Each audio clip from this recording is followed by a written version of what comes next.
For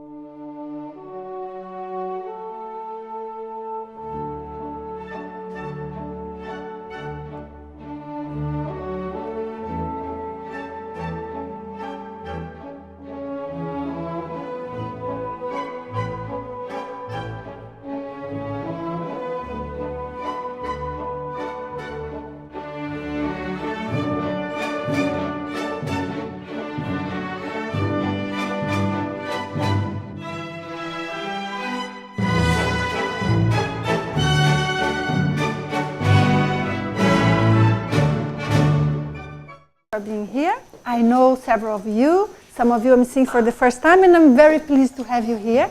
Wagner and I, we are going to share this talk because what we thought is, both of us have been dedicating so many years working together, researching about out-of-body experience, but especially about what are the uses of out-of-body experience in research and self-research. So we decided we would talk to, share, so you have two of us to hear about. It's more dynamic, and also we can better describe our work together. Of course, our work together is research, but our experiences are individual. And our vision of the world and of the experience are also individual. And that's why we are going to be sharing with you some of all of this. I'm going to be covering more the part about self-research, which is a topic I love. Anyway, I love everything related to this. And there is something that we have mentioned here is why out-of-body experience and related phenomena matter now more than ever.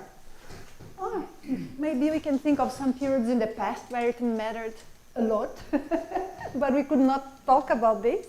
But now it's a little bit more open. Nonetheless, we are in a big crisis. Yes. Can I remove this one? Okay, better.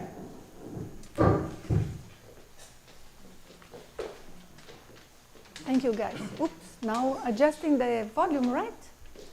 You can hear me there? Yes? Now, yeah. Okay, now good. So what I was going to say is that our world is passing through a big crisis of ethics. And so many of us, we want to discuss about spirituality and what is the core of our lives, what's the meaning of our lives, what we are here for, and looking for something that is bigger, is more transcendental in a way to guide us. I'm not going to say that everyone in the world is looking for this. No. Unfortunately, the great majority are very happy to be the way they are.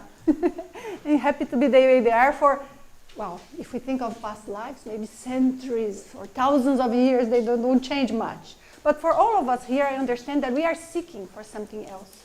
But while we are looking for this something that is more transcendental, that connects us a little bit more to who we really are, well, beyond this body, beyond this lifetime we are here now, beyond our driver's license, right, or the name that appears there.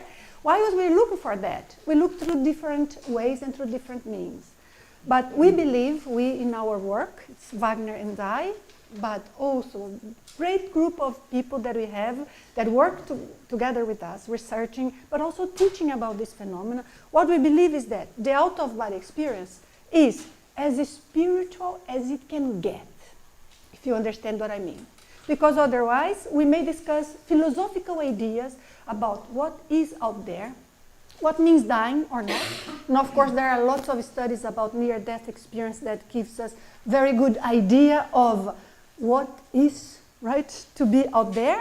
But many didn't come back to tell us, right? So we only know the experience of a few of them. And the out-of-body experience, somehow is within our control, is within our possibility to experience it. And someone who really has a very lucid, and the key word here is lucid, very conscious out-of-body experience, it changes the person's life, but it changes in a way that's what Wagner and I are going to be discussing here.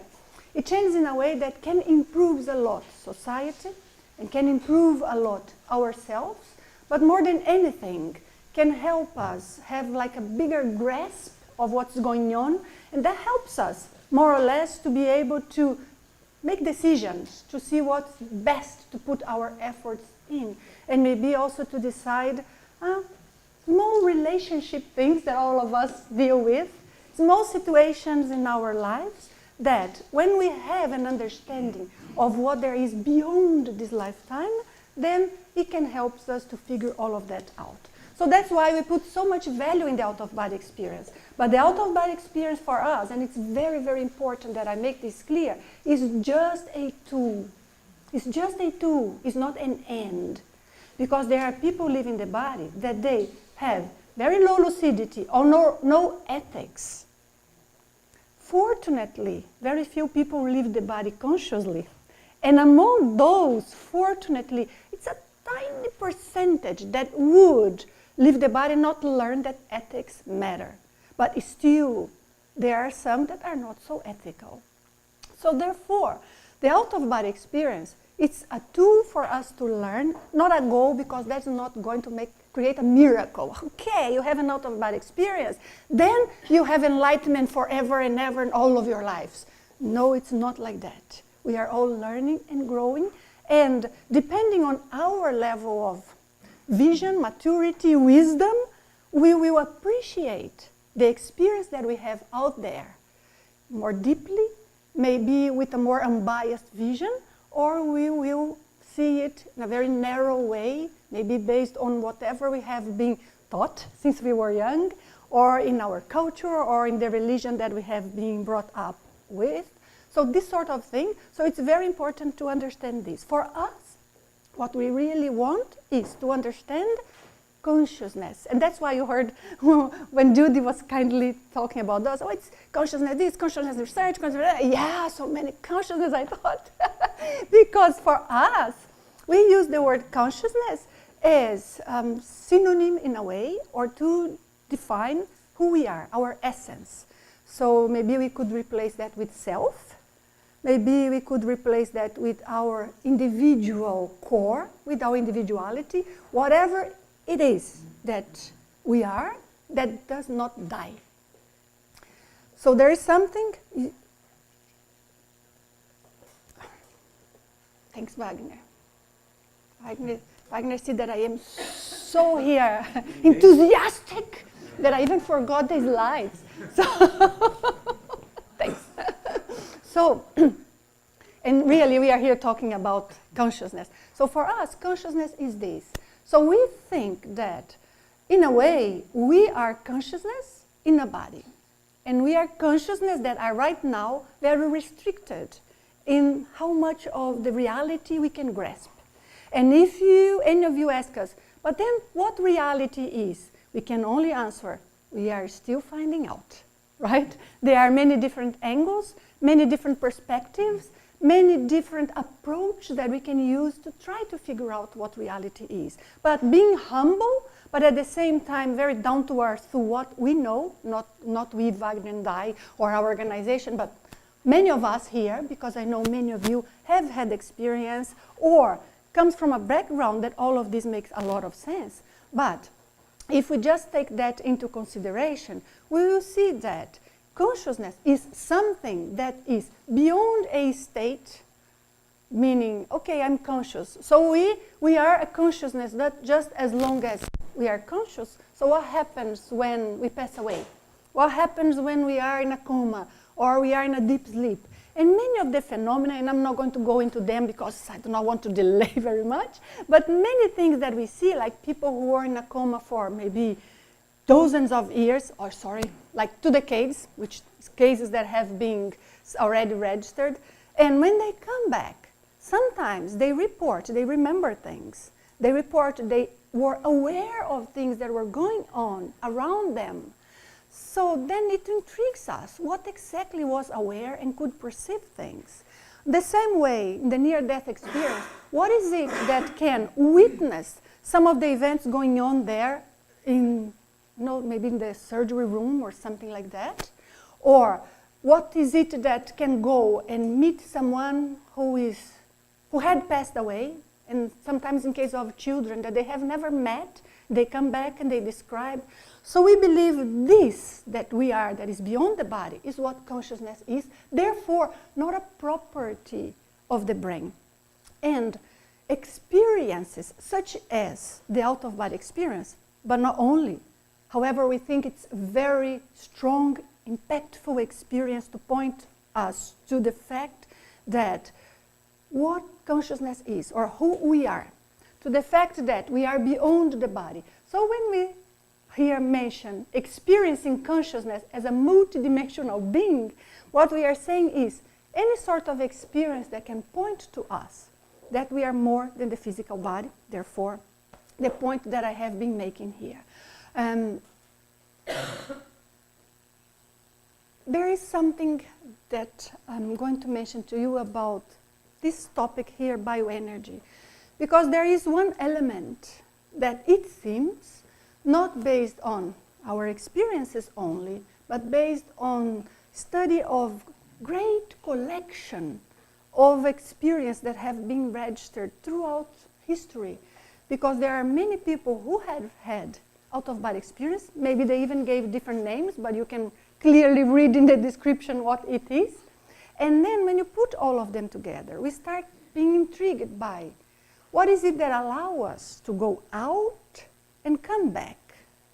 And what sort of other phenomena related to the multidimensional reality are also there to help us understand this possibility of going out and coming back, but also the possibility of learning from at a distance some events, what people call a lot about non-locality.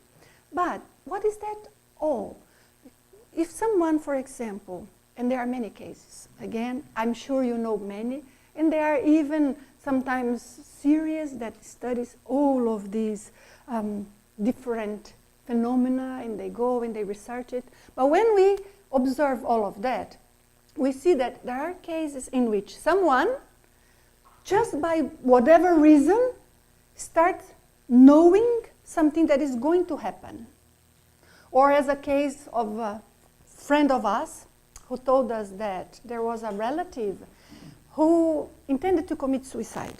And the woman just, disappeared and went to another city and just entered into a hotel, checked in the hotel, because, probably she was going to take some pills or something like that. So she disappeared. And then someone who didn't know her all of a sudden said, I know where she is. How do you know where she is? You don't even know her. I know where she is. And the guy got the car, travel, go to another city, go directly to the hotel where the person was. Of course, this is one case in so many. So it's a tiny small percentage. But still, we are not talking about statistics and percentage. We are talking about events that cannot be explained unless we start considering from a theoretical point of view that there are other dimensions of life or other realms of life, subtler than this matter. And all of these phenomena come to that point. So what we would like here to see is, where does the out-of-body experience fit in? There are so many cases of phenomena such as clairvoyance, right? Maybe children, I spoke here, I think in the beginning of the year, about children's phenomena and how much that sometimes scare them, but also how much children are more sensitive or more open in a way than we are, because, with time, we get so much more conformed with the society and the roles that we have to perform. I think that interferes a lot. But in the same way, the more we study about that, and the more we see that this is a very open and natural possibility, and many phenomena we can experience since childhood, amongst all of them. If you are going to try and see, for example, a relative that passed away, what best way you have than an out-of-body experience to confirm that we really don't die? What best way there is for us to be able to see our physical bodies and maybe understand what sort of energy connects us to the physical body? And then I come back to the point here of bioenergy, known by many different names: prana, chi, organ, vital energy, subtle energy, biofield. But then I come back to that point. You get out of your bodies and you see your physical body. Something changed in our minds. Because all the time, we look at us, we are looking at the mirror. And when we look at the mirror, we are seeing us through what? Through the eyes of the physical body. The number one cannot see everything. Number two, it's just a reflection that we can perceive with our brain that is limited to understand our real core, our real essence. When we can feel ourselves outside the body, then we feel some sort of a freedom and completeness that is different than we can ever feel inside the body. But does everybody feel like this? No. There are many people who would have an out-of-body experience or just start detaching from the body, and they feel scared as hell. Sorry for the expression. They feel terrified. They feel somehow that they are in danger. But the question here comes, is that because they were really having a bad experience or because fear took over? Of course, I cannot say precise numbers, but from our experience working with this for Wagner for 30-something years, right? And I am working with this for 5 years. No, I'm kidding. For 25, 27 years. Of course, we hear a lot of stories. And we hear from people many interesting things that confirms what we have read, what we have experienced, confirms what other people have also described, and many times people that never heard of the phenomenon. But when we hear all of that, and we see the way people react by being able to think of themselves and see themselves beyond this brain that is not limiting us to think, okay, I am Nanci, this age, I was born in that place. All of this is true, and all of that influences me a lot. But the out-of-body experience points to me things that I wouldn't know otherwise. So the more we read, the better. But on the other hand, sometimes, I'm sorry if I'm going to be maybe not so politically correct, but that's really what I think. Sometimes some of the things we read, they confuse us more than clarify. Because we read, most of the things we read are good information, but the dots are not connected. So you get one piece here that is out there, and then another one here. And people try to connect this with that, but there's no connection.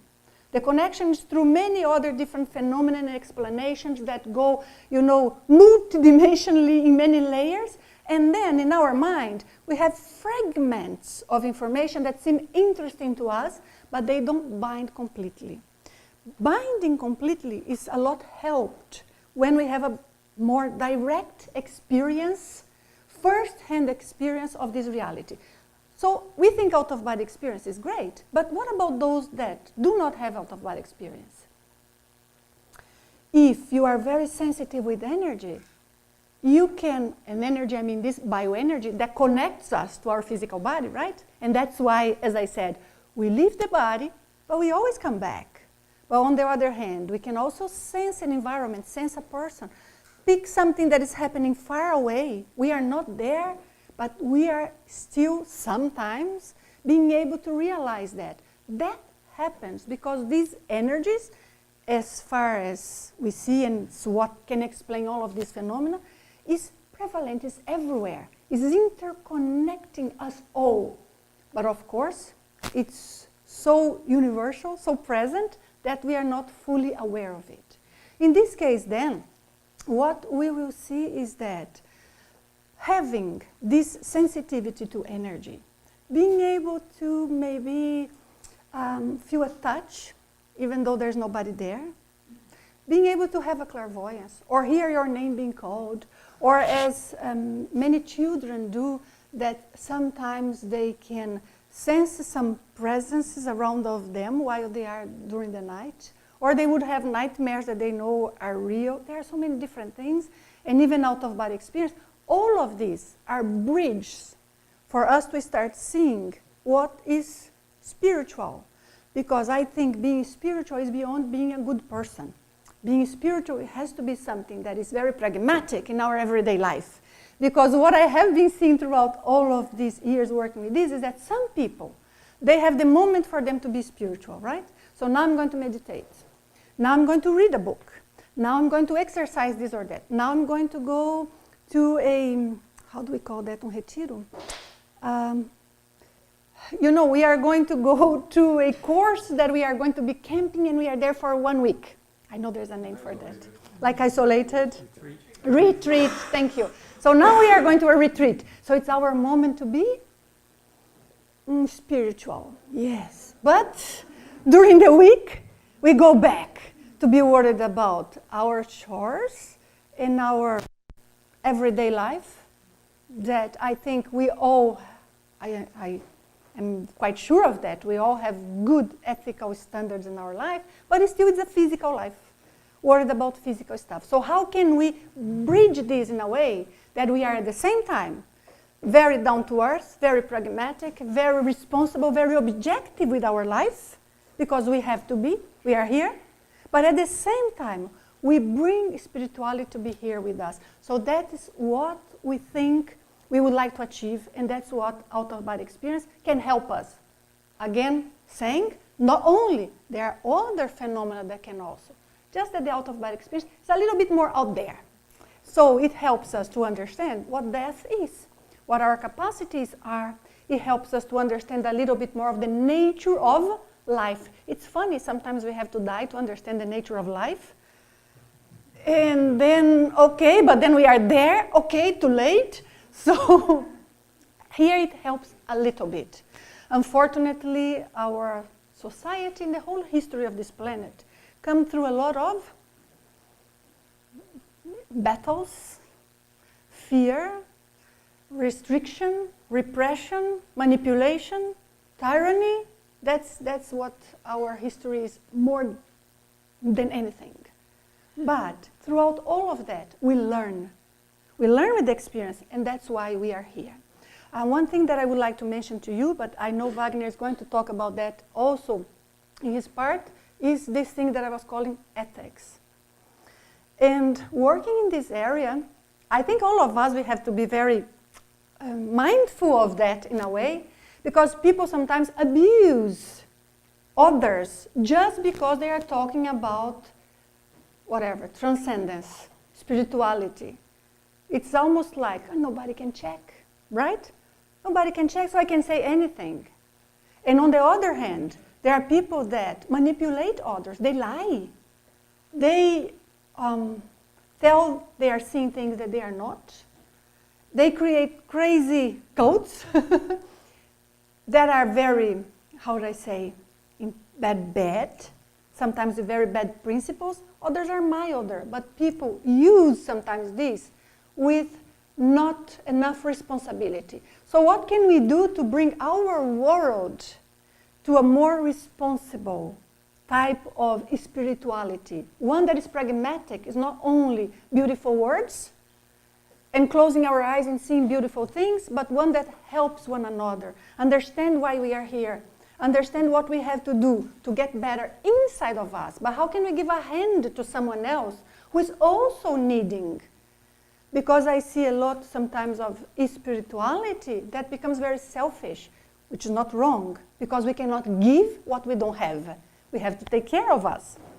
So my workshop, for example, tomorrow is about energy mindfulness. How can we build more resilience in all senses by understanding these energies that connects us to the other world, by maybe having better self-defense when we are receiving energies from what is farther or from other people. Some of us, we are so sensitive that if someone is mad at us, we can feel it home, and it can be painful. Others are a bit more resilient, and that's not so impactful. So we think that we can teach in a way that there is no brainwashing, if you understand what I mean. There is no fluffy thing, but on the other hand, it doesn't have to be big words, hard stuff. How can we talk about this in a natural way?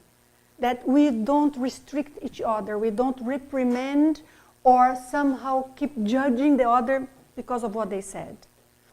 So that's what we would like very much with all of this work. So when we think about the consequences of the out-of-body experience, but again, just to make sure, not only there are other phenomena that can bring us closer to that, just again, out-of-body experience goes straight to the point if we are lucid. If it's so-so, we mix with dreams, then we are not so sure. Still very good, better than nothing, right? But it would be ideal that we could be somehow have some sort of enlightenment, understand things very clearly, and many of us do. When we think about the personal benefits, it's those that are going to affect only ourselves. But what is it that can affect only ourselves? That is something a little bit disputable, right? Because if we change the environment around of us, we change our energies, we change the way we talk to one another, or we change the way we see the world. But still, the change happened inside of us. Now, there's also another type of benefit that, just for lack of a better word, we put it universal to mean that it can affect many different aspects of our lives.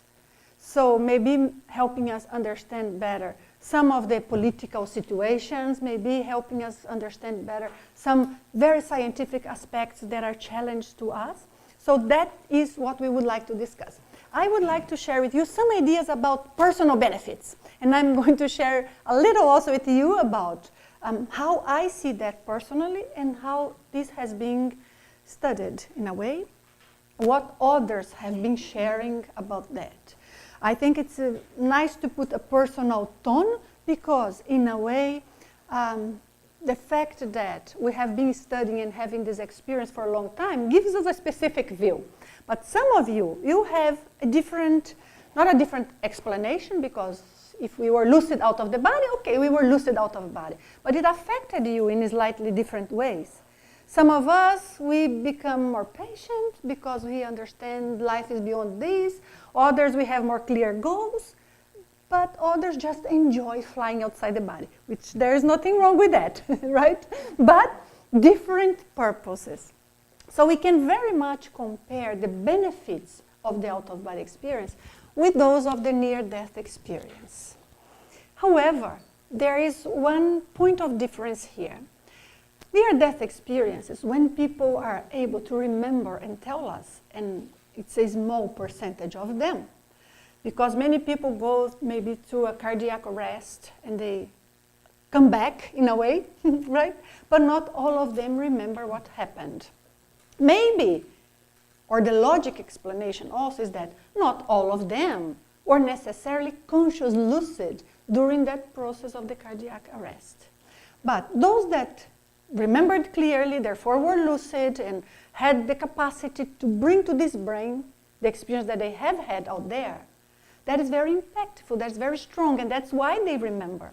So the tendency is that the greater impact in terms of changing internally are normally seen in the near-death experience. But that is a one-time experience. Each person reacts differently. We tend to hear a lot about those that were famous, right? Or some of the experience that became very famous. But few really come back and say, you know what? This population is living in illusion. Look at this planet. People are fighting, and this is going to give a lot of bad results, consequences. We are not going to get out of that. And there's a lot of manipulation, and there are people sick because their energies are being drained. So what can we do with manipulation in multidimensional terms? You understand what I mean that? Energies making us weaker or pushing us towards doing something, or mind control, this sort of thing that sometimes happen. But not only with spirits against us. In everyday life, do you believe sometimes we are somehow dealing with that when we are watching the news? Or with the information that's brought to us? There is a lot of that. So we think that having out-of-body experiences helps us to identify that better sometimes than the near-death experience. Because the near-death experience gives a big teaching, but few people really start working for the planet. Because again, if we see people are living in illusion, they don't know what's going on. What we would like to do, I do not know about you, but for me it's like, how can I share this? Because supposedly, you can share knowledge and you don't end up becoming without it. But sometimes we share knowledge and nothing is done with that, right? That's different. Also, the out-of-body experience helps us to overcome fear of death. Because we experience that death does not exist. Sometimes there are people who say, okay, I'm not afraid of dying, maybe afraid of how I'm going to die. We understand that, but the more we experience consciously the separation from the body, the better. Now I'm going to bring to you an interesting fact. Most of the people who have had out-of-body experiences have not experienced the phase of the conscious separation from the physical body. So, those of you here who have had the experience, you can think, did I sense myself detaching? Did I sense, my consciousness, awareness, from the moment of being here and getting further from the body? That is a phase or a component of the experience that is very impactful. Because otherwise, some people later on start doubting themselves. Yes, I remember I was out there. Yes, I remember I saw that situation that really happened. And I was witnessing that, but maybe it was just telepathy, 10 years later. Because memories start getting confused and fuzzy. But if we had one of those separations that was even a little bit spooky, I do not know. Not spooky because it's bad, but sometimes because it's unexpected. Some of them we feel, for example, big shivers like an earthquake inside of us. Sometimes there are noises. Sometimes we may feel, for example, as if we would be sliding towards one side or another. Sometimes we feel we would like to move the body and we cannot because we are not inside the body. We are just close but not inside. And so we're confused, we want to move the body, but we are not connected to the body. And other experiences, they are so smooth. We are just there, and in a second we are out. Or we are just sleeping, and then we just wake up when we are already outside. Each of those, they are going to give us a different result. But the point is, it doesn't matter how it was. What matters is how conscious and lucid it was. So overcoming the fear of death will be stronger when we sense the separation. May I ask you if any of you ever sensed that separating from your body? Very good. Oh, quite a very nice percentage, maybe like 20, 25. You too, Wagner? Good. So that helps a lot. But more important than anything is what we build inside. Because sometimes even an experience that is not very clear in our memory, meaning we don't recall completely, can play a big difference on us. We start feeling different. Sometimes we wake up in the morning and we know something happened, but what the heck, what was that happened? We cannot really put that into words. Personal growth, for all of the reasons I'm mentioning. Now, there's one point here that's some sort of emotional, psychological, and mental stability or resilience, and that's very much the focus of my talk tomorrow. But that is because we not only mature in terms of understanding what our life is, but we also mature in terms of understanding how these subtle energies or bioenergies that are here part of our chakras, our energy body, interact or affects us. You know when sometimes somebody tells us something and the words are kind of okay when you hear, but you feel a bump, boom. Did you ever had that? Like it's almost like somebody hit you. And other times you hear things that the words are even harsh, but you are not being hit energetically. So how do we distinguish what is it that we are feeling or that is affecting us? That is purely an energy effect, and of course later on we feel in our emotions, we feel in our bodies, but it started as an energy effect. And what is it that is something that is only in our minds, therefore not related with energy? But if it's something only in our mind, does that affect our energy? What we think affects our chakras? Affect our energy state? Evidently. And if we are connected to one another based on energy, then what I think, what I feel, will somehow determine who I connect with. But other people can also somehow choose to try and connect with me in specific ways. Sometimes positive, sometimes not so positive. And the more I can have a sense of my energies and work with all of that, the more I will be able to act and control what I have to do. Now, we also, with all of this, we can enhance and deepen our well-being, not only for the energetic aspects that I mentioned, that improve our chakras and our health, not only. There's some settling inside. You know, when people have one of these experiences that they say, oh, I felt the world is going, everything is going to be okay. I do not know how, but there is an order to the chaos. We don't go to that extent with one out-of-body experience, because this is more common in an experience that is called enlightenment or cosmic consciousness.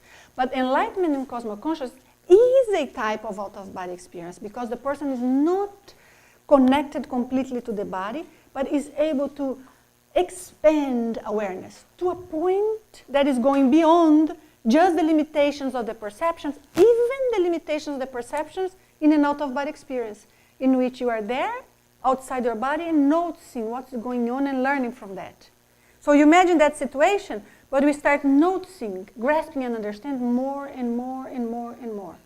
So that is one of the effects that can affect a lot our well-being, and therefore how we sense about life. Now, also another personal benefit is like a better understanding and coexistence with people and reality. I do not know about you, but I think that sometimes it's quite challenging. Right? Quite challenging, because even the tiny small things, sometimes we end up misunderstanding each other. We tend to feel hurt by those that we love the most. Many times we expect from people what they cannot give because they are not that person. But other times people are somehow dragged into doing things they shouldn't do or they wouldn't do in different ways. We expect a certain respect from society and from life around of us that sometimes we don't have. I think all of us here, we are very privileged. And I'm talking about things that are not necessarily part of our everyday life. But I also believe that all of us here, we are here because we want to see beyond us. And then we look at the world and we look at how people are living. And if it's still us, that we know so much, and we can see life with this bigger perspective, we have to deal with small things that are part of life. Probably we would prefer not to have them because they take our time, they take our energy, and sometimes they confuse things, but they are part of life. So you imagine those that think everything that exists is here now. So one little betrayal, or something that we feel as a betrayal, oh, it's, end of life. You said something I didn't like, so now I'm going to hunt you forever and ever. Oh, I'm going to kill everyone in your family. And that's what our world is about. And that's what the movies reflect all the time. And people cherish that because there is somehow a very bad coexistence with life per se, reality. The fact that we cannot escape from ourselves. The truth is that. Because many times there are things that we don't like, but they are inside of us. And the way we feel about the world is inside of us. And wherever we go, there it comes with us, even after death. And even in an out-of-body experience. So that helps a lot for us to understand this. Another interesting point here is consciousness maturity. What's consciousness maturity? Well, we all get mature in the physical body. But not necessarily, right? The maturity of the rationality, behavior, emotional control, psychological maturity in a way follows age. Sometimes it does, sometimes it doesn't. And it's not so rare that we would see a young child sometimes behaving as the parent of their parents, right? Because they are more mature. They know better how to forgive and see the limits of things and see the absurds of some behaviors. So consciousness maturity is related to us beyond this body, and that we grow a lot. Also, we review our personal values, our principles, and our ethics. This is just a conclusion of everything I have said. We improve our health. Of course, we are going to die of something. I do not know if you agree with me. So improving our health does not mean, oh, I have no problem at all, right? Some people would argue that, and I think that is very strange. I believe I can help my body sometimes knowing energies and having a different perspective of life, but of course I have my issues and all of us have ours. But what of these issues, or which of these issues are there because of bad energies that we have stored inside of us, sometimes for lives? What are they there, or what of these issues are because of bad energies that we receive sometimes from the environment where we are, or from someone that we know, or from someone that in between lives, but is connected with us and we keep receiving their energies. So it can be a lot of different ways for us to understand how it affects our health and how it improves it. And creativity, of course, because we renew our energies and all of that. It's another personal benefit. So what we mean with these personal benefits, put into different words, is this is a way, self-research. Do you agree? If we start becoming more mature and seeing beyond, if we have a better understanding of life, we'll be seeing things in a way that instead of taking for granted what we have, or even the explanations that we have received, or just accepting whatever has been established, we will start what? Questioning, observing. Why does this happen to me? Do I attract that? Oh, am I generating this? Am I really here a victim, or am I playing this? So I think there's a lot that we can research and learn, and also that affects us with these benefits. Maybe Wagner, pass to you. I am on my time. Thank you so much. Sorry. Thank you. Thank you. Great pleasure. I think I need to get this. Thank you so much. Well, good evening, everyone. Thank you for being here, and again, thanks to FMBR for this opportunity. As it was said before, I was here about 3 years ago discussing some of my results, even preliminary results of my research on bioenergy, and I can recognize some of you there. So in a way, we are going to make a connection here. But I would like to link what I'm going to discuss, that is going to be more about the universal benefits of the out-of-body experiences, but it's starting with my own out-of-body experiences. Just for you to know, to understand, I started having projections, out-of-body experiences spontaneously when I was about 9, 10 years old. Certainly in my house, in my family, nobody knew anything about this. Nobody discussed these kind of things. But they came anyway. Fortunately, I didn't have any kind of a negative, traumatic experience. I loved having those experiences, but I didn't know how to provoke them. So I kept having them spontaneously, naturally, once in a while.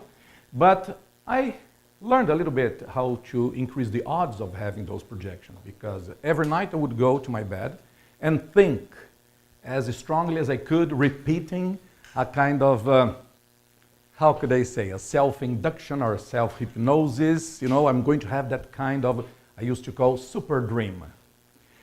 And this started because I started having the normal dreams, as everyone, experience, and then they shift after a while, and I had a lot of lucid dreams. I suppose you have had, some of these experiences, you have read about them. So I was many times dreaming, and I could become aware, look, these things are ridiculous. They don't make any sense at all. This cannot be like this. So this shows what? I was having a little bit of a higher level of lucidity, awareness, discernment. So I wasn't satisfied with those experiences. And then I learned I could sometimes, for instance, wake up. I remember the first time I could just force myself to wake up in my bed. So I proved to myself I was really dreaming. After a while, a few days, having those experiences again, and I still want to know why I had that kind of predisposition. But once I became aware I was dreaming, I could change the dream. So I could play with that kind of internal reality. So I could create things, take people out of my dreams and change everything.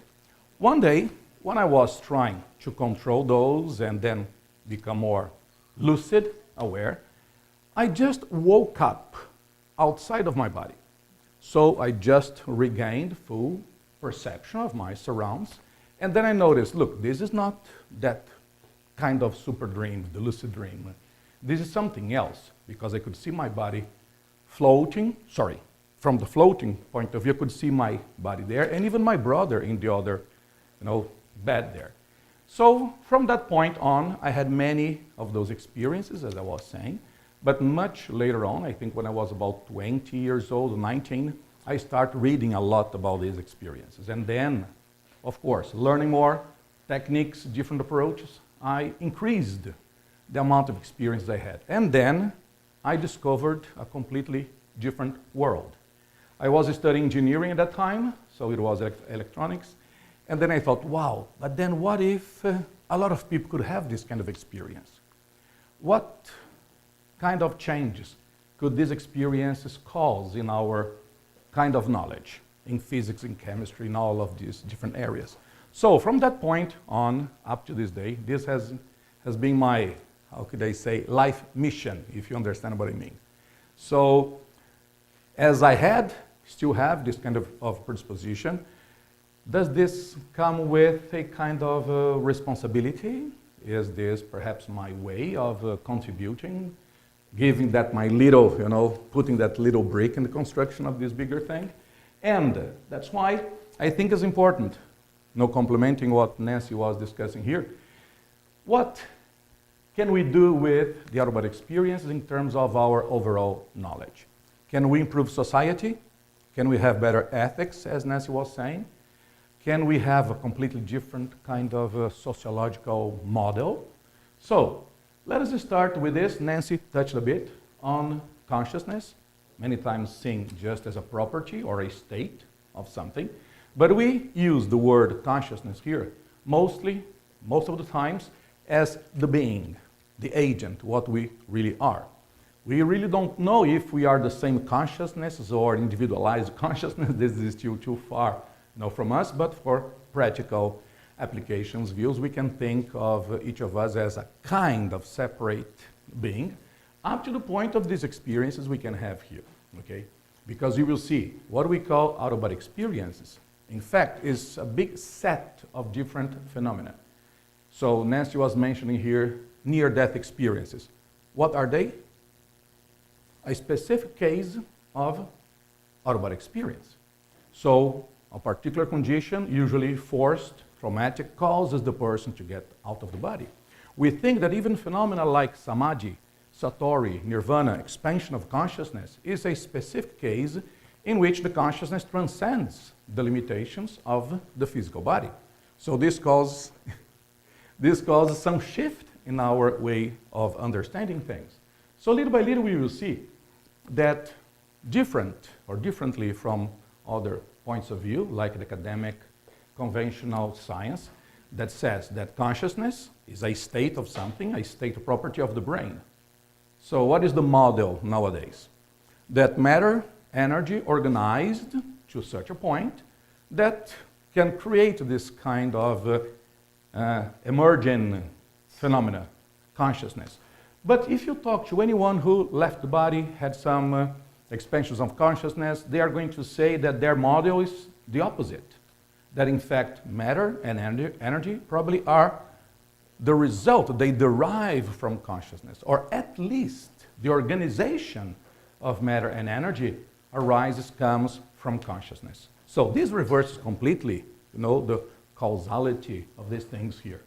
So we see that out-of-body experiences, in all those different types and ways, they can be a very powerful tool for us to study the nature of reality.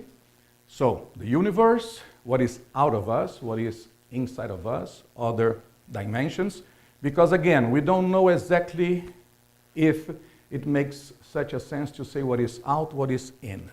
Many times when we discuss about consciousness, what is one of the most common words people use nowadays for one of the properties of consciousness? Non-locality. Yep. So, if we transcend space, a lot of these words are not going to make too much sense here. But as I just mentioned here, models. What do you know about models? How do we understand reality? So when we say nature of reality, can we, in terms of our senses, even extrasensory perceptions, perceive the whole reality? Yeah, it's a matter of laughing. No, we cannot. Do we have the mental equipment right now in this condition to comprehend, to understand all these different relations and connections? So when we try to study reality, what is that we do? Create a very small, simplified model. Yes? So if you think of physics, if you think a little bit of the history of physics, what were the models that were used in the past to explain the universe, even trying to predict some of its properties and behaviors?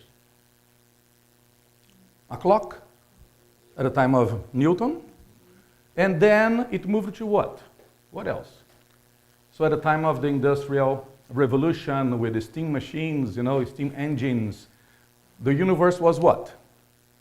Kind of a machine dealing with energy, heat, thermodynamics, so another internal combustion engine.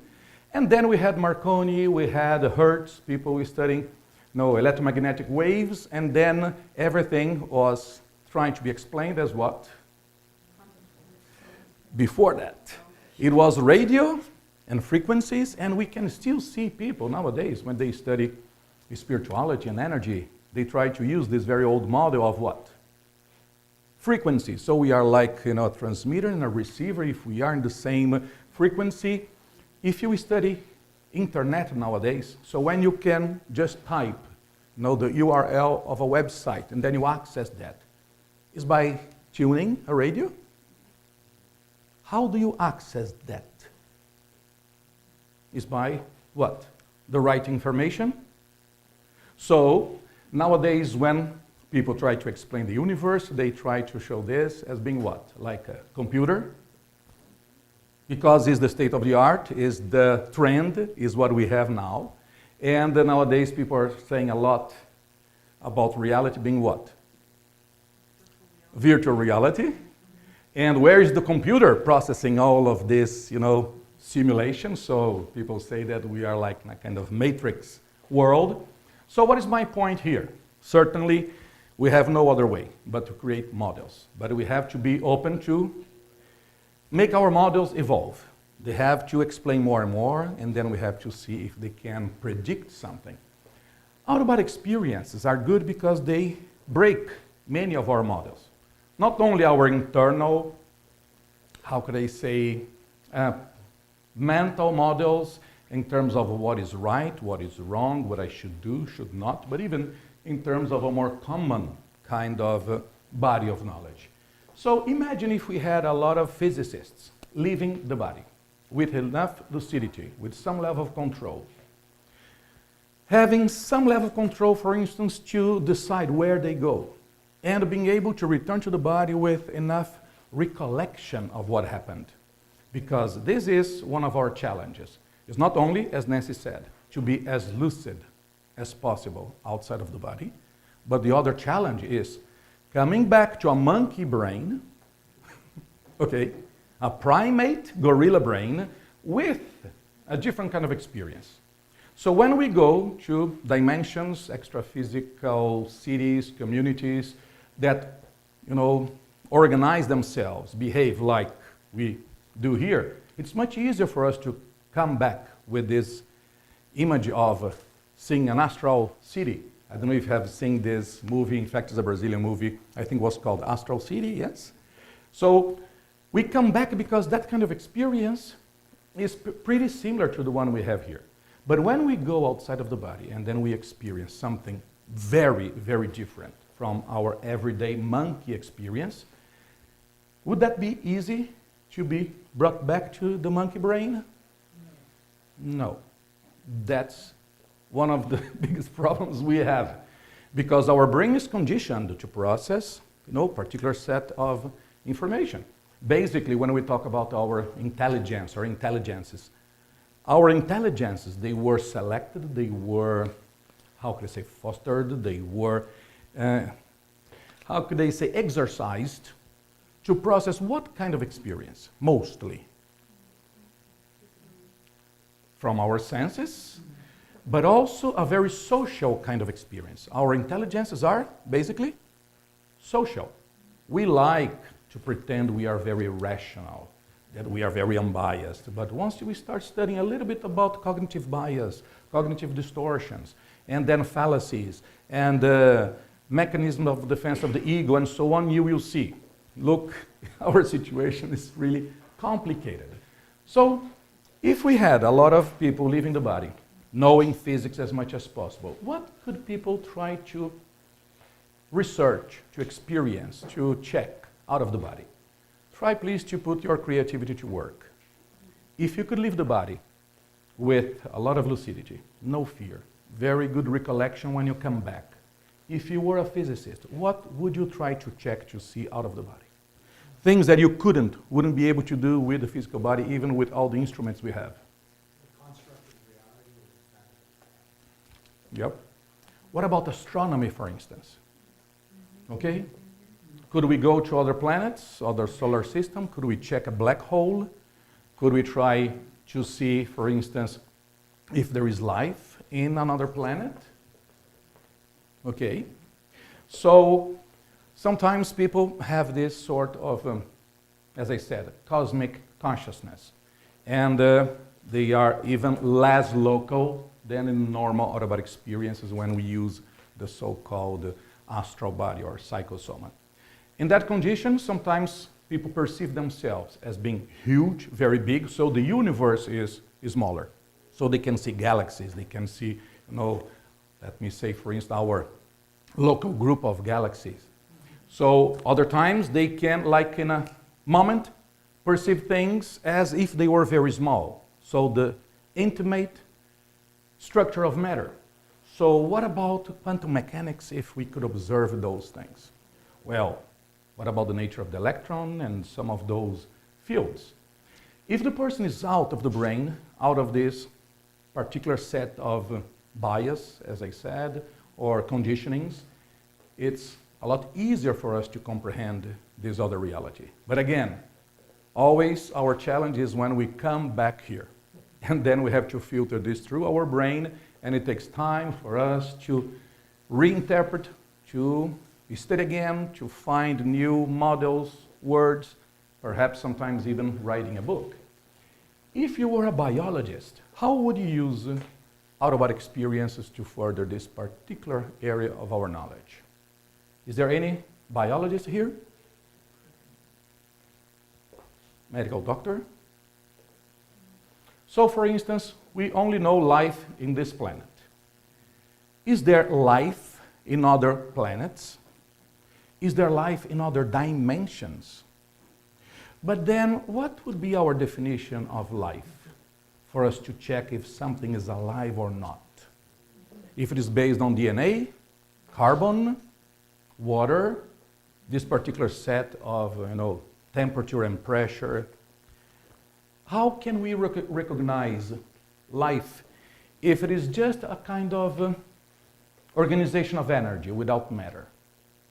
Because when we leave the body, as I have been, and perhaps many of you, we can meet people who we knew, loved. They deactivated their physical bodies. They are in other dimensions, and usually we call them what? Spirits. Dead people. I see dead people a lot. Yeah? So now with Halloween coming, is the right time for that.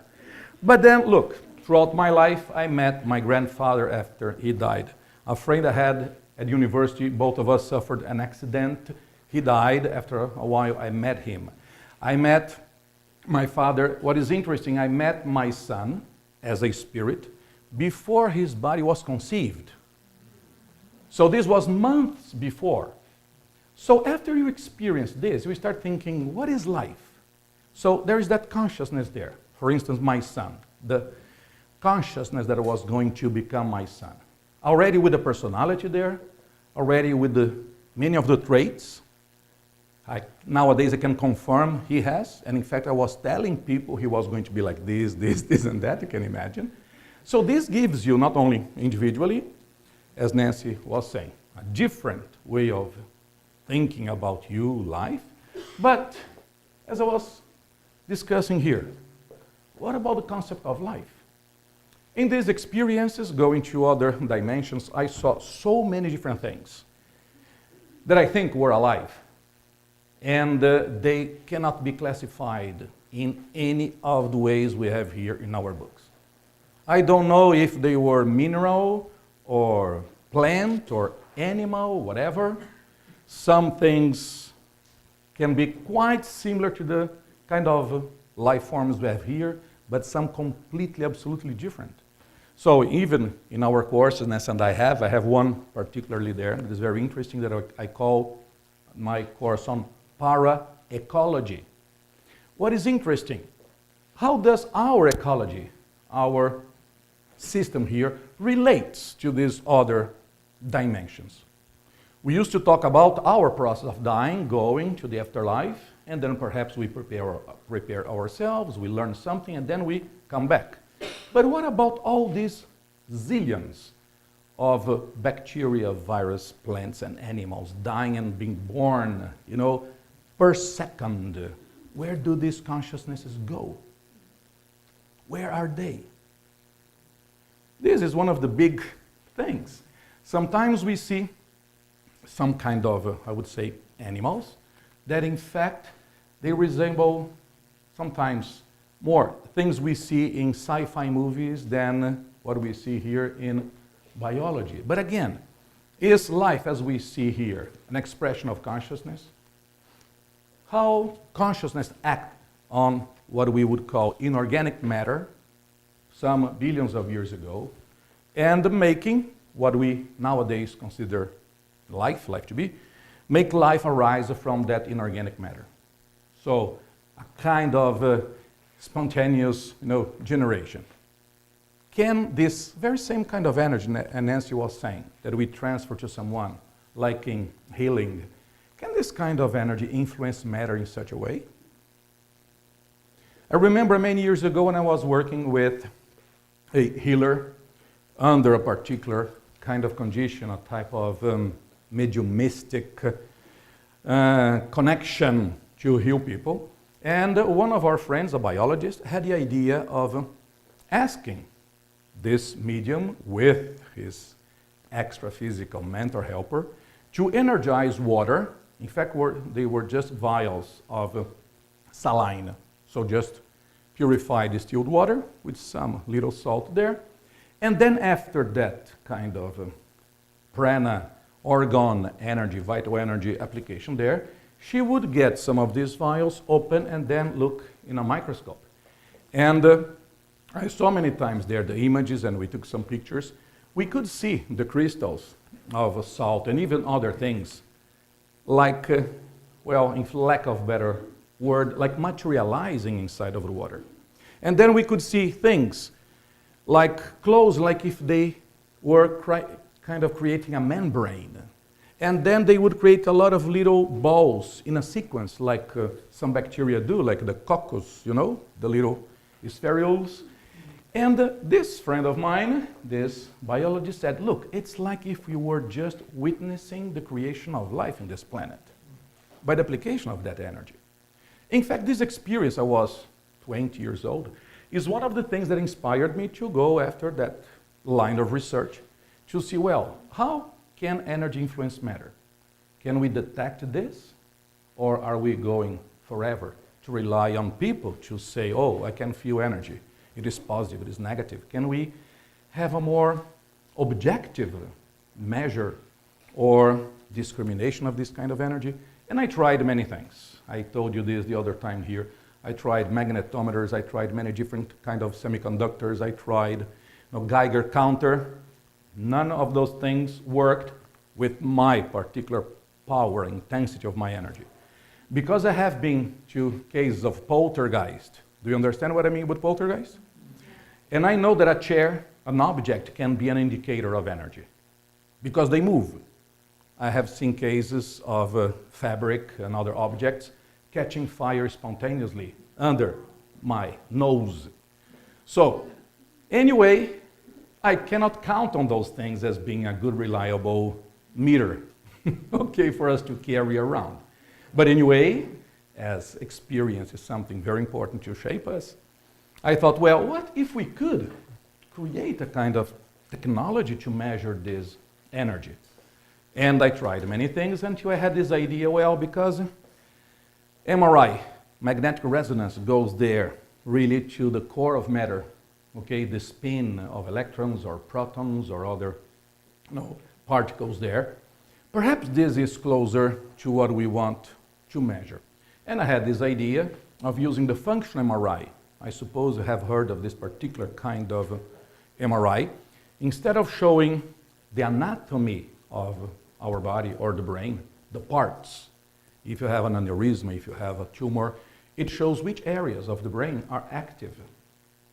You can give a person a particular task, and then a particular area is going to work more. This changes, the flow of blood, and then this causes a shift in the frequencies there of the resonance. And then I thought, well, what would happen if one of us, myself, if we are inside of the machine, and then we do some of these exercises that we teach. Nanci is going to discuss about this tomorrow. And my first thing was, in fact, is the main theme of Nanci's book, Vibrational State. Once I start moving my energies inside of my body, and I cause this very intense resonance, how is this going to be detected by the functional MRI? Does this cause any correlate, as they like to say, in my brain? And in fact, Nanci was there helping with some of our friends, doctors, and I'm still working on this, of course, it's a work in progress.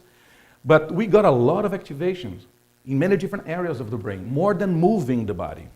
And many times I got some strong signal images out of the skull. What shouldn't happen, because the functional MRI is based on the change of the resonance of the hemoglobin. Okay, blood. Well, we don't have blood out of the skull. So, well, as these technicians like to say, that was what? A fluke?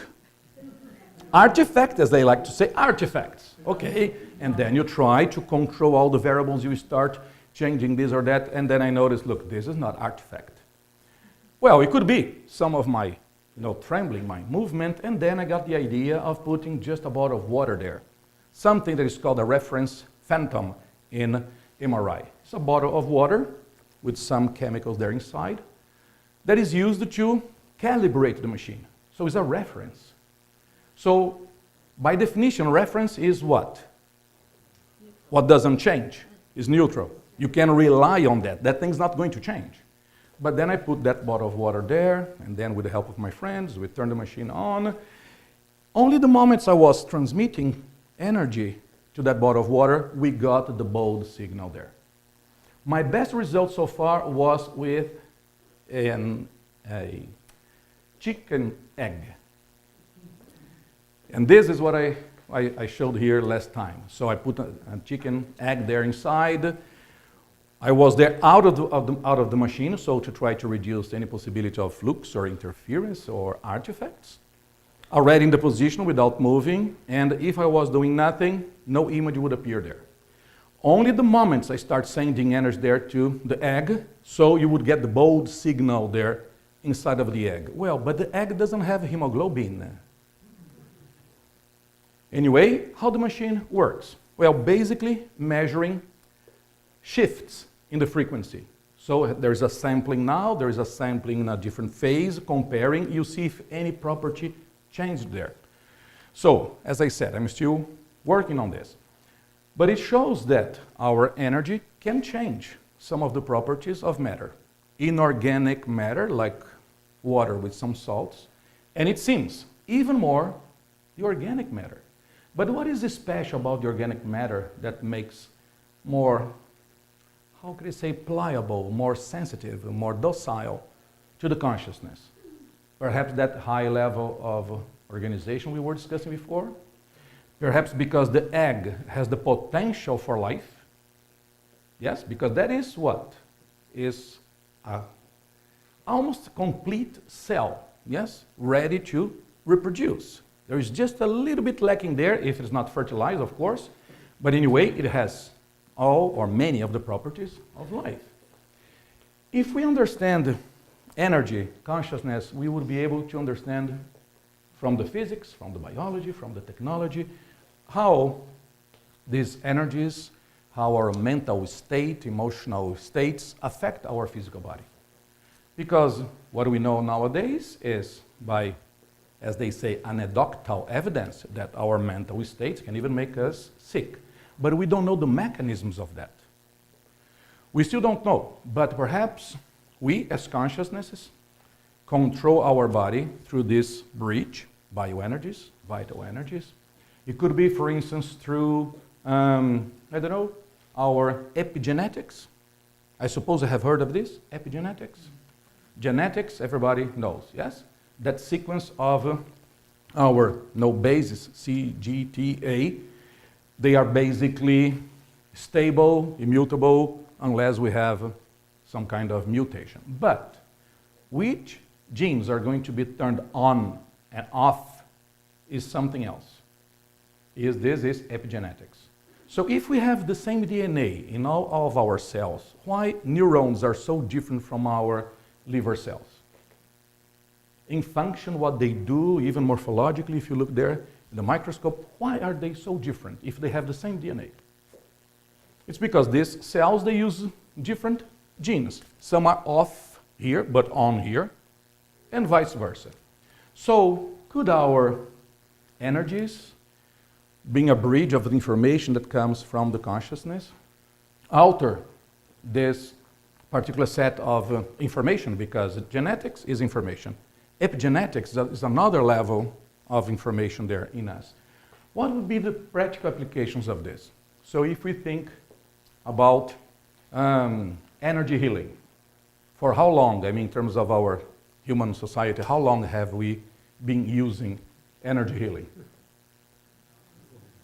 Perhaps since we are what we are, yes, forever, but we can go much further on that. And we could discuss here about, for instance, what about mental health, mental disease? Because sometimes you leave the body, you're going to meet some spirits who have some mental diseases without having a physical body anymore. Can we fix those things with a pill? No. So it seems some problems, they arise from problems with the brain, but some are there in other structures of the being, perhaps in the consciousness or the mental body, the emotional body, and so on. Another example here, because our time is really short. Archaeology, history, how would you use out-of-body experiences, energy reading to further this area of our knowledge? Would you have any idea? A different kind of Indiana Jones? Yes. If a person is very sensitive to energy, and if the person is in a forest, okay, trying to find some ancient civilization, well, what do you think? Could some people perhaps feel something different, special in some particular places? I don't know if you have been to some of these, so many different historical structures or monuments or ruins, but many times people go and they don't feel well in some places. So if you return to where the concentration camp of Auschwitz was, there is still something there. If you are a little bit more sensitive, what are you going to feel there? And some people don't like places like that, what would you feel? Suffering, pain, loneliness, despair, injustice? Well, I have been to many different places, historical places, even some of the pyramids in Mexico and other places, Nanci and myself. And many times you really feel something strange in some places. But I have also been many times caught by surprise with things I didn't know. I remember, for instance, once I was giving a course on bioenergy, teaching people in a botanic garden in Rio de Janeiro. We were there practicing, expanding our energies, and there was a little part of the forest there, just the foliage and the trees. But every time I was exteriorizing, sending those pulses of energy, I would feel something like being something resisting the flow of energy. It's like if I were sending my beeps or blips of radar or sonar and something was coming back. In a way, it was like me touching, trying to recognize the space there. But this was very far from me. And I felt this huge, big presence in the middle of that little part of the forest. I thought, what is that? So I entered there through the foliage, and I think I walked 50 yards, something like this. And there was this huge boulder, a huge boulder, perhaps the size of this room here, in the middle of the forest. It was a natural thing. But in a way, this shows that if we had a team of paranormal, sensitive, medium archaeologists, how many things could we find? It's not only finding, being there. Could we get some information about what people were doing there in the past? So a form of psychometry, as we say, a reading of the place. The same way sometimes people get some objects and they can say what happened to that object or to the person who owned that object before. Okay? Imagine how many things we could know about history, events that didn't leave behind any kind of document or any kind of evidence. So this gives you an idea of a particular set of uses there. But then here you're going to see other areas of our human manifestation, of our knowledge, but not so academic, scientific as in the other column here. So think of all of these aspects. Ethics. What would be your best definition for ethics?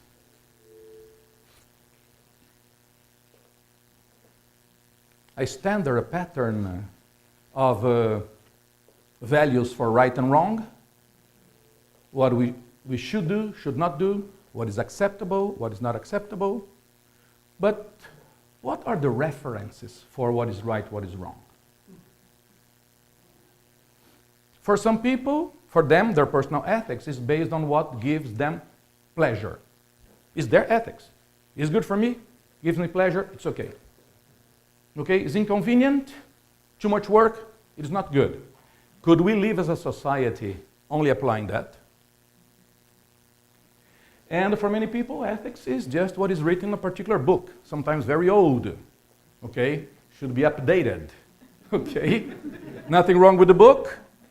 Okay, but we should have the version, 300.7 of that, but we are still with 1.1, 1.2 of that. Okay, but still people following that. What could be other references for right and wrong? The power imposed by a particular person? Yes. What is better for our tribe, our clan? It doesn't matter the others. So as we start leaving the body, we meet many times extra-physical consciousnesses a lot more evolved than us. They know more. They can do more.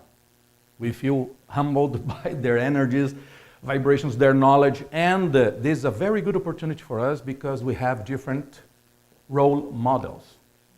In our society, who are usually the role model? That's the time for another laugh, okay? Okay? Who are usually our role models? Some rock singers and some actors, actresses, some football players, soccer players if you are in Brazil, okay? Well, respecting everyone, but do you think those would be the best reference for us?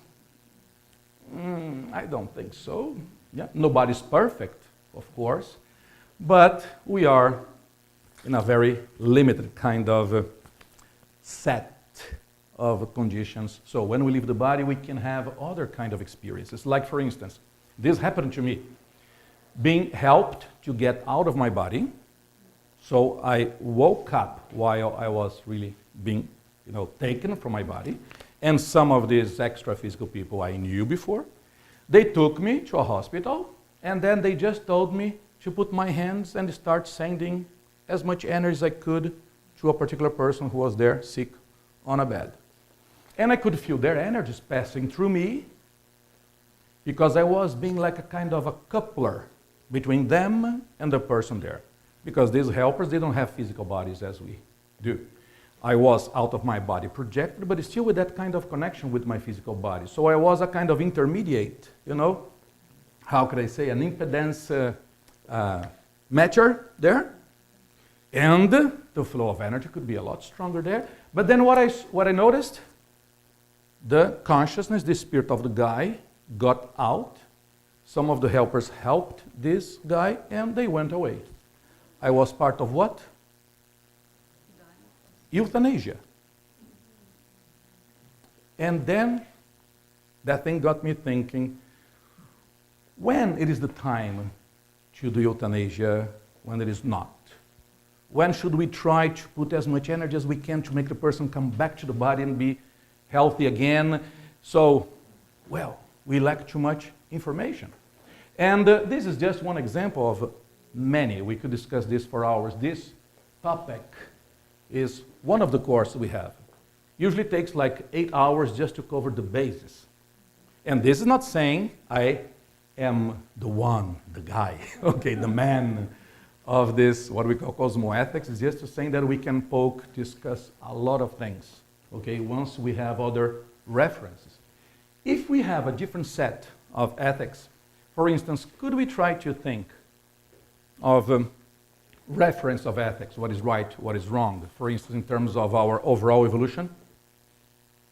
What helps people to evolve would be closer to the good. What hinders people's evolution could be the wrong. But sometimes this, how can I say, involves some decisions like the ones a surgeon would have to make. A surgeon many times has to make what kind of decisions? Life and death? Amputation or not? Okay? So, many times what is right is not what we consider to be right, and vice versa. But then, to be a society organized, the laws, the principles, if that society could be based on a much broader, slice of reality.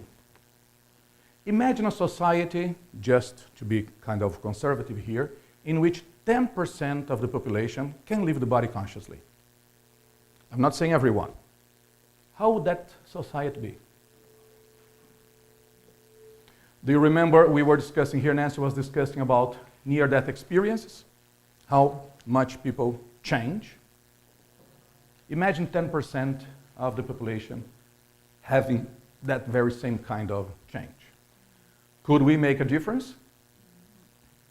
That's why Nanci and I have been working on this for so many years with a lot of dedication, because we really believe this can be our contribution. It's not, the panacea that is going to cure everything, of course. Nothing is like that. But can be, as we were discussing, a very big tool. Okay? So one of the big main points of out-of-body experience is avoiding what I like to call the near-life experience. Very few people have near-death experiences. But 99.9% of the human population, they have what? Near-life experience. Okay? If you get this idea, because it's of course kind of funny, I think big part of this lecture will be, how can I say, achieved here. Because we want to avoid that in us. What can we do to avoid having a near-life experience? What can we do to help others to avoid big mistakes, to be another robot, to be another, how can I say, sleepwalker, no, a somnambulic consciousness. Because many times we catch ourselves being like that, okay? We can spend a whole day, a whole week, behaving like everybody else, so it's making money, it's paying things, running up and down, and then suddenly you think, wow, again, okay, few hours, few days, in which I was caught by this big, cogs of this machine. How would be education under this different condition? Time to. Okay. What would you change in our system of education with this idea, conviction, personal experience of multidimensionality? Could we teach kids from a very early age to start working with energy? How difficult that would be.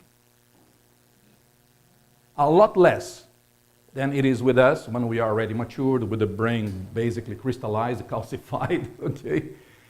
So many times in my course I bring this example. Some of you are going to think this is pretentious or too far-fetched, but at least as an exercise, I think, well, if I have at least the lucidity of having a future life after this one, what could I think in terms of conditions for my future life? What kind of life would you pick for you next life?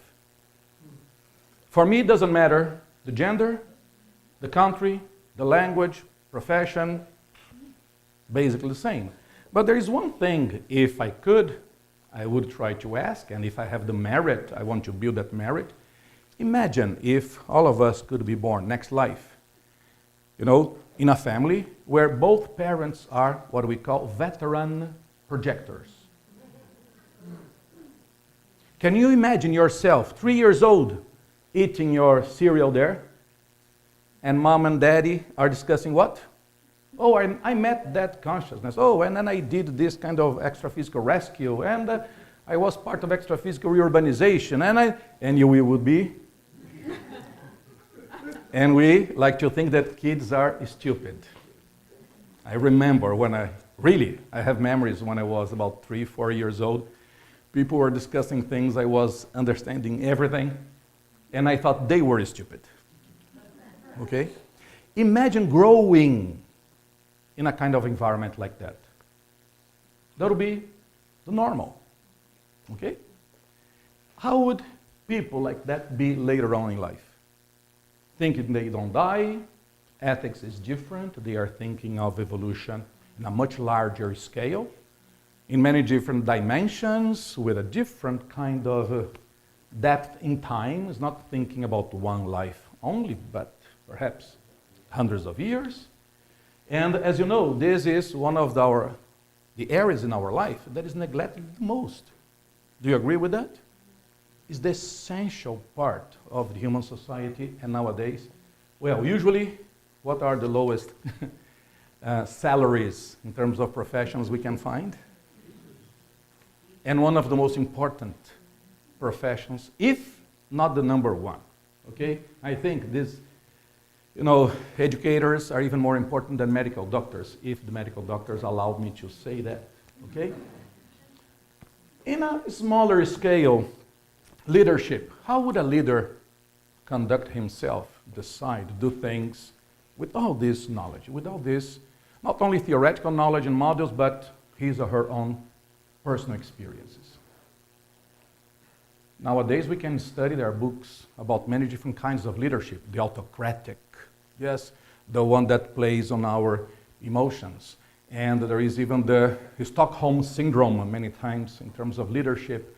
But what would be a good example or traits of a leader that is an agent of evolution? That's exactly what I want to discuss with you tomorrow morning. Okay, so I'm going to be there from 10 to 1. Yes, Mary? Yes. And what we call the conscious leader or conscious leadership. If you feel energy, if you are aware of this, can this help you to be a better leader? Can you read, sense your group, even anticipating some problems you are going to have? That helps a lot. Can you influence people with your energy? Yes. What about the ethics of that? What are the limits to that? And many times I like to give this example because it was a real example that for me, plus all the other ones, but this was really striking. Nanci and I once, I think we were flying from London to LA, I think, and it's a very long flight. The company there messed up our reservations, so we got there at the back in the worst possible seats. And when we went there to sit, there were 3 seats in the middle, last row. So there was one guy, I sit in the middle, and then Nanci sat there just by the aisle. When I sat there, this guy just opened the newspaper like this. Can you imagine an arm like this in front of you? And then he just spread his legs, like forcing my knee. And I thought, wow, you can really feel the gorilla, growing inside of you. I think, look, keep my cool here. And the guy was really abusive. He was poking, provoking, I don't know why. Okay, perhaps he was just crazy. Perhaps it was this accumulation of a lot of stress, the air rage, as sometimes happens. People many times don't even remember what they did. But then because the airplane was already, taxiing, going to take off, I didn't have the opportunity of calling, the crew to see what we could do there. And then I told Nanci, look, if this was just a flight, like 30, 40 minutes, long, well, perhaps we could avoid a kind of confrontation here. But I think it was like, 11 or 13 hours flight. Difficult to accommodate a situation like that. And then I thought, what can I do here? And then I thought, well, I have one possible solution. Let me try. It's an experiment. I'm going to transmit a lot of energies to this guy. I'm going to make this guy fall asleep. And I told Nanci, look, I'm going to do this, this, and that. And as a very good wife, you can imagine how supportive she was. She said, you are so full of that, You think you will be able to do something like that. Look, if I had one reason to do that, then I had 2, if you understand what I mean. I said, now I'm going to show to 2 people. This is what we call the Hulk effect. That gives you extra power. And, well, I start sending energies more and more, as positive as I could, of course. Imagine the guy settling down, getting relaxed, peaceful. But I was like almost hypnotizing the guy mentally. I was visualizing his eyelids getting heavy and heavier and closing. The whole set. I was trying to simulate inside of me all the sensations, conditions of the sleep.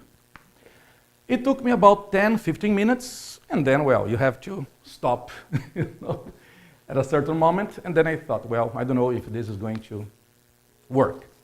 After a while, the guy took the arm out of my sight. Just folded the newspaper and put that in that little pocket there. Took his legs there to his particular, square of space he paid for. And I thought, wow, just coincidence? Perhaps the guy got just, how could I say, tired of that?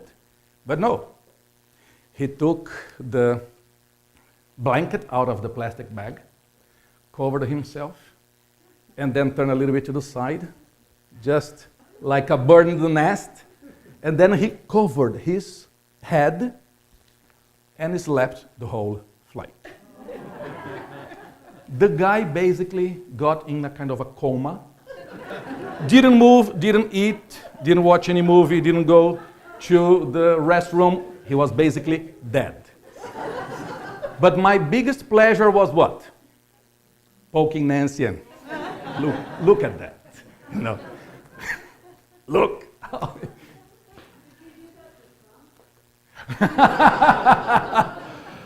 Well, I think it would take like perhaps some years, okay? But we could do. That's the idea, okay? But of course, I tell this story, it's a real story, but that made me think a lot about this here. ethics. And free will, limits to our actions. If we can more, should we just do more? What are the constraints, all the considerations? So this is a big discussion, of course. I think, I could be wrong, I got the lesser of the evils in a situation like that. Even more, because there's a little detail here. When the airplane just landed in LA, the guy woke up, he got his cell phone, and started talking to some friend there. And we could hear the guy saying what? I had the best night of these last few years. You have no idea how well I slept. The guy was somebody else. Intrusion, extra-physical interferences, whatever, what was happening there. But anyway, what is my point here? If a leader, a person, is strong enough with energy, but is ethical, can that kind of awareness, energy, prowess, work for this? Yeah, but it's a very complicated thing, of course. Okay? That's why this column here starts with ethics. And then, how would be our politics if we had better leaders? Leaders aware of spirituality, some of these, factors here. Could we have a better condition? Some people say that we get the government we deserve. A lot of philosophers, other people discussed that. Sometimes they say, well, okay, between these two, I don't know if I choose, the volcano or the hurricane. Do you understand my example? What can I handle better? Well, as I can swim better, I prefer water than fire. That's exactly the kind of thing usually people have to consider. But why don't we have better options? A real option there? Well, this is just the average maturity of us, so we cannot just blame others for that. How would be economics in our society? What is basically economics? Is managing what? Resources? Good, resources. It's not only money. It's people and time and so many other resources we have. How should we apply this in terms of a better ethics? We can learn a lot with our helpers because they have a kind of economics with their resources. People with opportunities, with energy. So time is kind of relative, but there is a kind of limitation of time. Energy is not infinite in our particular level of evolution. And aware of all of this, how would be our coexistence with other species?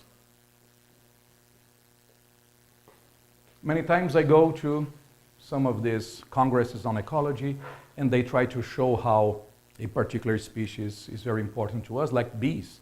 Do you know how they translate the importance of bees to us? Their service. And then they try to show what? Without bees, we would have such a reduction in the production of fruits in California. This would cause, these big loss of certain billions of dollars. That's the value of bees. Seriously? So then we are going to protect only the species that can be enslaved by us? So other species, being animal, plants, whatever, if they are in a process of evolution, well, if we are just causing this big extinction, mass extinction nowadays, I don't remember the numbers, but it's like around order of magnitude of like 20, 40 species getting extinct per day. Are we helping or hindering evolution? If I can invite you to be very, very selfish, very, very egocentric, what kind of planet do you like to inherit, to find yourself in next life? Eden? Or a kind of dystopian sci-fi movie, Earth, gray, scorched. So, many times I try to poke people, even using their selfishness. If you believe, if you think, if you have the personal conviction you are going to have a future life, well, we have to work now, yes? What about the ecology of our planet in relation to other planets? Is there a kind of process of transmigration of consciousnesses between planets? Or all the consciousnesses here in planet Earth are stuck here?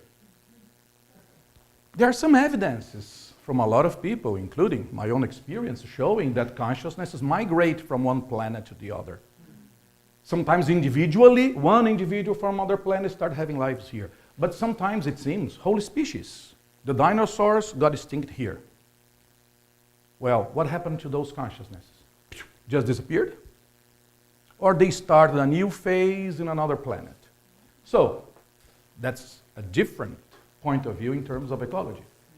Well, given here the restriction of time, it's already my time to shut up. We could discuss this for hours and hours because this is what I love to do, okay?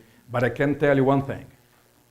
It is worth the time, discipline, some effort, organization to leave the body. As Nanci was saying, very properly there, it's not the end, it's a tool. It's a tool to explore other dimensions, to explore ourselves, explore time.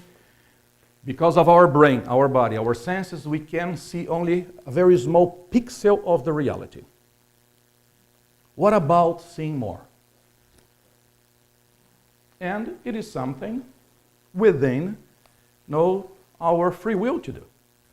Some people will have more natural tendency, inclination, talent to do that. Other people have to work a little bit harder, but it is as it is with so many other aspects of ourselves.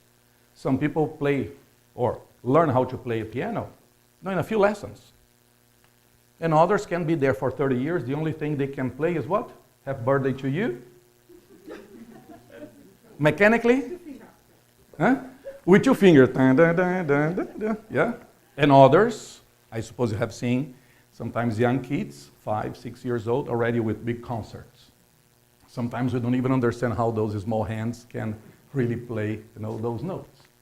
But well, this was just to inspire you, perhaps to, how could I say, stimulate some of you to go further on this. But I suppose, yes, Mary, that we still have some time for some questions. Yes, I don't know how much longer we have here. Yes, yes.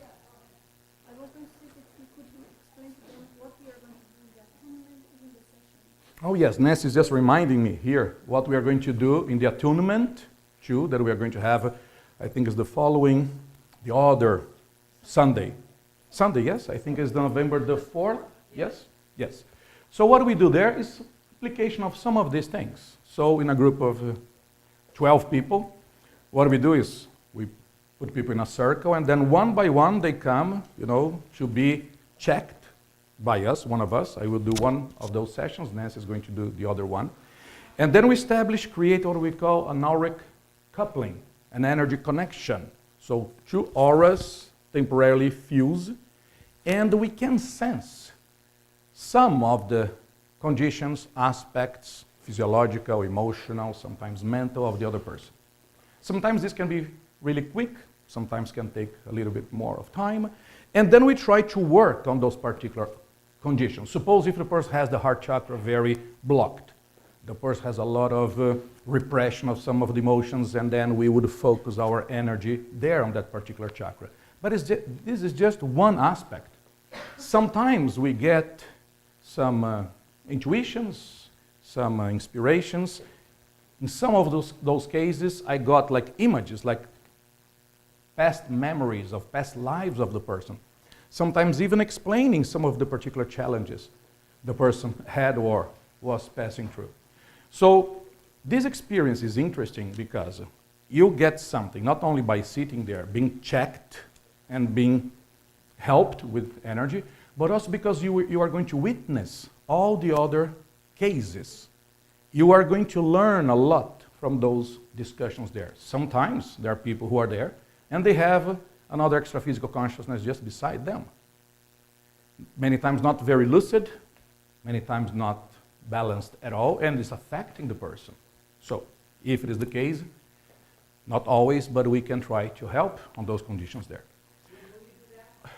This is going to be Sunday, November the 4th. Yes.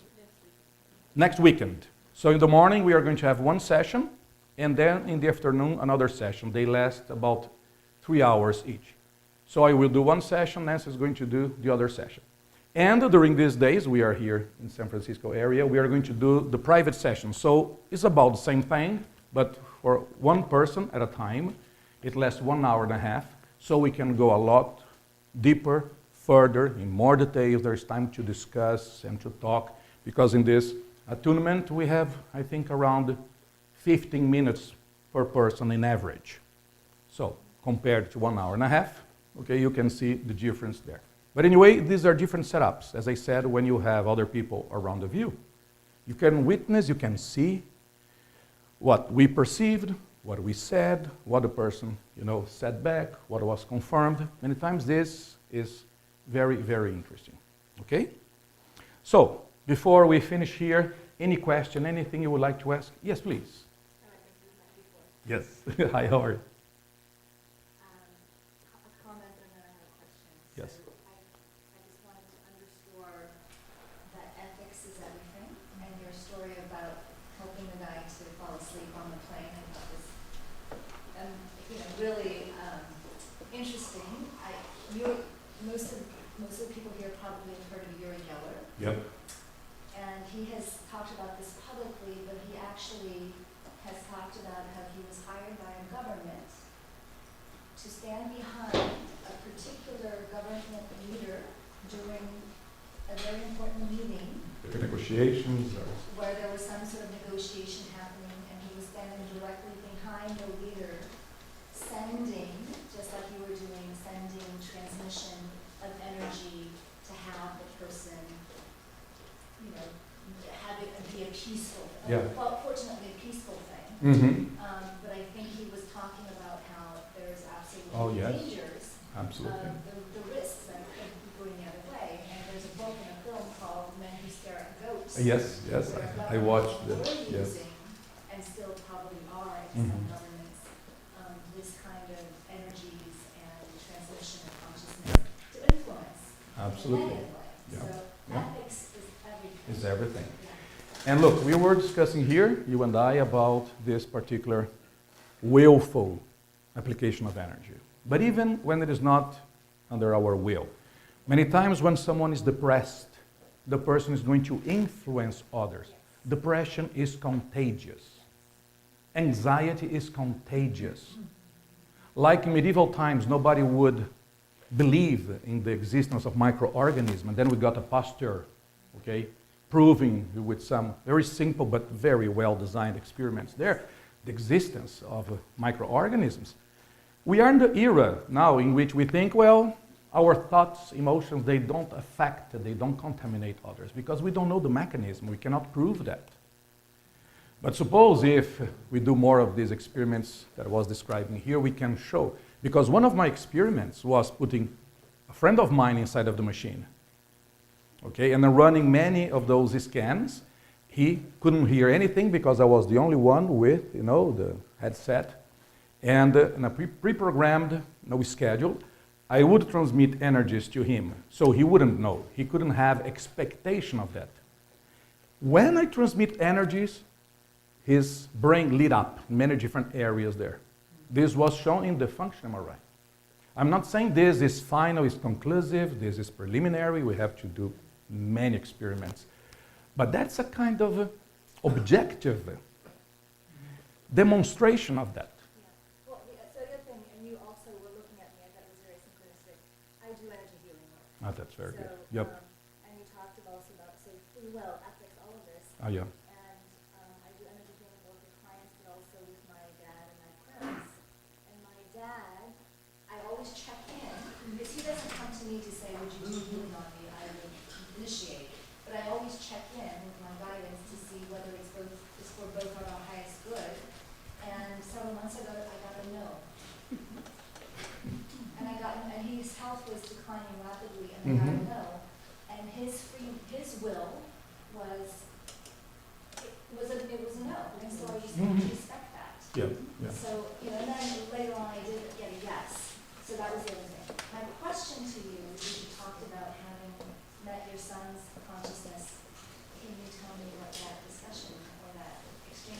That experience was very simple, in fact, but it was enough for me.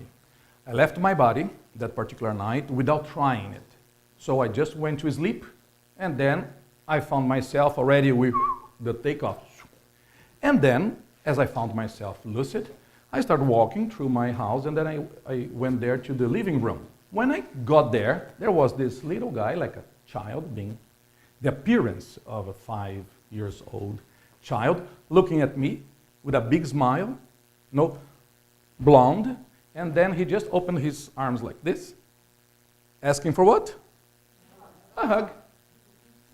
And then I thought, what is this guy doing here? But I went there, and then I hugged him, and then he hugged me really strong, like bear hug. And then immediately I felt the affection, the energy, the person there.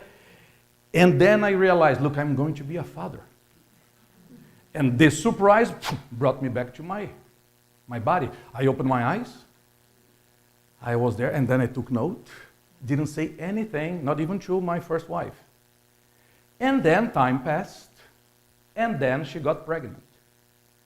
And then I could say, look, it's going to be a boy, blonde, has this habit of giving, people bear hugs, as he still does. Now he is 32 years old. He still has this habit. But when he was physically like 5 years old, it was exactly the same as I saw him. Imagine if we could have more of this experience. Do you know what is interesting? My father told us of dreams he had before each of us, because I have one brother and one sister, before he knew they were going to have a child. He always had a dream that matched exactly the way we were going to be. So he had projections also. And this kind of connection was something that for him was easier to cause, to facilitate the recollection, because he didn't have a lot of projections like that. But again, imagine if more people could have projections like that. The fear of dying would disappear. A lot of the anxieties, a lot of the doubts, a lot of the problems people have. Certainly, problem is just a matter of substituting, yes? Instead of a particular set of problems, you have others. I used to say in my courses that free will is what? Having the ability to choose your problems. Yeah, that's free will. It's the best definition I could find so far. Because there is no option for no problems. You prefer this set of problems or that other set, and then you pick, okay, I'm going to face this. That's free will. Okay, but the ethical considerations of energy, they are very important, as you said. Look, we can influence plants, we can heal plants, we can heal animals. I think it's interesting to say, a very quick example. A few years ago, Nanci and I think it was the first time we went to Los Angeles. We stayed in a friend's house, and then he had a group of semi-feral cats living outside, in some of those hills there. And then one of these cats, once in a while, would come inside of the house to eat something, disappear through a little opening in the window there. And then we always tried to pet the cat would just, would disappear. And then one day the cat came, and then I called this friend, Ricardo, and said, look, I'm going to try to do something here. Pay attention, try to see if I'm going to have any success here. And then I put my hands and start exteriorizing energy to the cat. Communicating what? Love, friendship, not being a threat, as much as I could try to communicate, look, I don't want anything bad, And the cat came, walking slowly, suspicious, came to my foot and then just dropped with the belly up. And then my friend thought, what? You hypnotized my cat? Not even my wife gets close to this cat, and then you come and you do this. What did you do? And I said, well, the most basic, simple thing of all. Because we complicate too much, don't we? Yeah. One of the best experiences I have ever had in my life, and Nanci is going to remember this, in terms of someone else sending energies to me, was with a little kid in Japan, in Tokyo. He was between 4 and 5 years old. When I told him, look, send energy to me, through a translator, of course, an interpreter there. He didn't ask, how do I do that? What is the quantum nature of this energy? Because if you cannot explain to me, I will not be able. Do you understand what I mean? He just put his little hand and gave me one of the best transmissions of energy I have ever had in this life. Not only in quality, but in quantity. I thought, what? Not even my friends, other instructors of IAC, people with 30, 40 years of this, they cannot do this. Who is this little guy here? I have somewhere there, his name and the telephone number of his mother. Would be interesting to see, because this was about 10 years ago. Would be interesting to see now, being perhaps 15, how his life is going. But sometimes these things, they bring a lot of sadness to us, because a lot of people, they detour in life. The conditions are not good for a lot of people. People, they just become like another automaton there. Okay? Anything you'd like to say, Nancy? I'm here looking at you to see if you stop. I'm trying. I'm doing my best. Because I think we had to finish 9:30. So I'm just concerned. Yeah, that's why I asked Mary if we could go a little bit further. It's, in terms of time, I think it is, we should.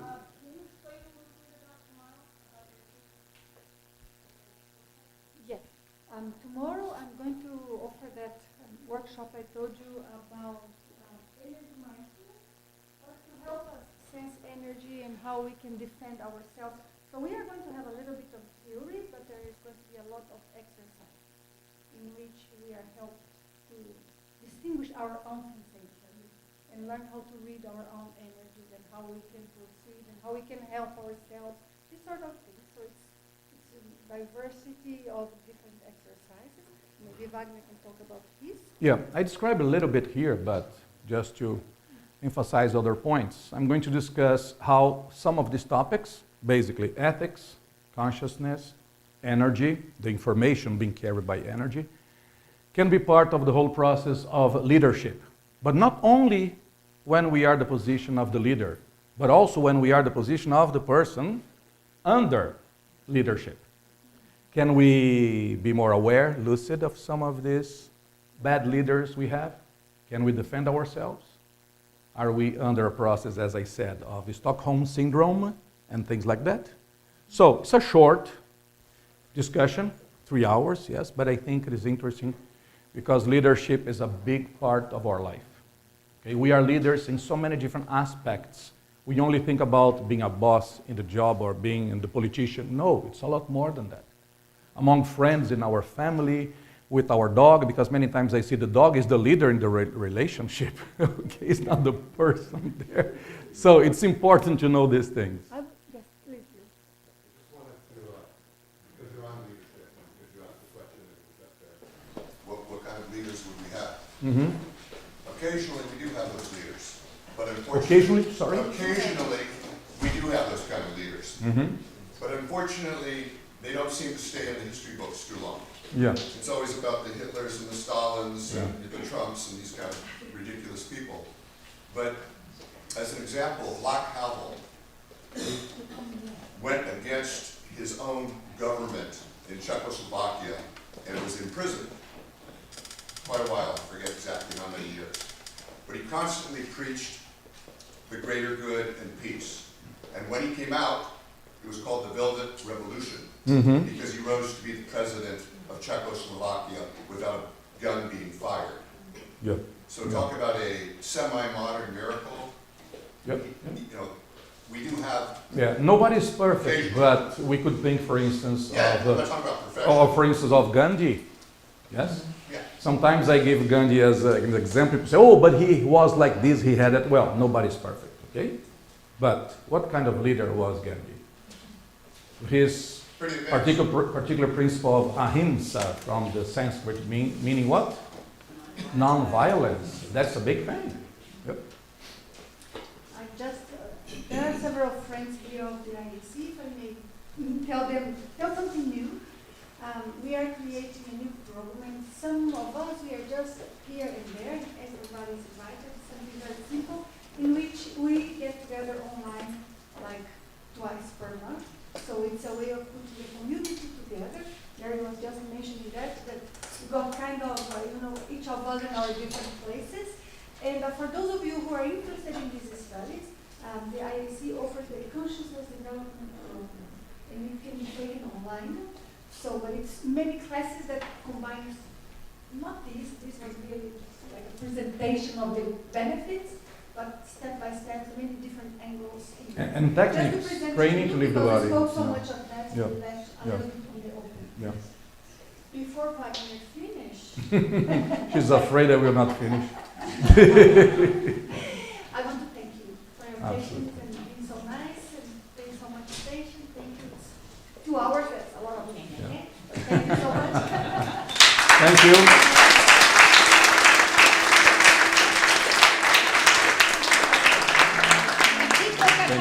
And it's always a pleasure to be here, okay?